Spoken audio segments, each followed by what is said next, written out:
এইমাত্র দুটো নোটিফিকেশন বেরোলো, আর যেটা খুবই ইম্পর্টেন্ট নোটিফিকেশন। দেখো এই ঢুকে প্রথমে দেখো পিআরবি সাইটে গিয়ে আমি রিক্রুটমেন্টে গেলাম। রিক্রুটমেন্টে যাওয়ার পর দেখুন পিআরবি বোর্ড আমাদের সবাইকে জানিয়ে দিল যে যে 15 তারিখ যেটা পুলিশ এসআই এর মেন পরীক্ষা ছিল, সেই পরীক্ষাটা পোস্টপোন্ড হয়ে গেছে।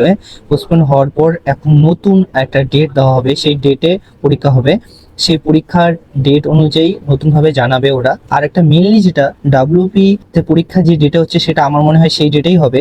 আর যেটা কলকাতা পুলিশ কনস্টেবলের কথা ছিল, যেটা 1 ফেব্রুয়ারি 2026 হওয়ার কথা ছিল, সেটা দেওয়ার ডেটটা চেঞ্জ করে দেওয়া হলো, 21 ডিসেম্বর 2025 করে দেওয়া হলো।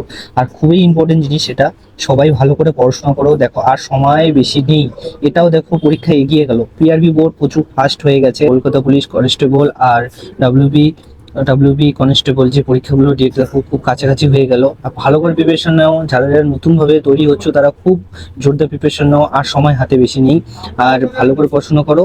কনস্টেবলের ক্ষেত্রে একটা নোটিফিকেশন দেওয়া হলো, নোটিফিকেশন দিয়েছে যেখানে ভ্যাকান্সি ইনক্রিজ করা হয়েছে। কিছু ভ্যাকান্সি ইনক্রিজ করা হয়েছে। এখন মেয়েদের আগে ছিল 330টা, সেখানে 345টা করে দেওয়া হয়েছে। আর ছেলেদের যেটা ছিল 3624টা, সেই 3624টাই আছে।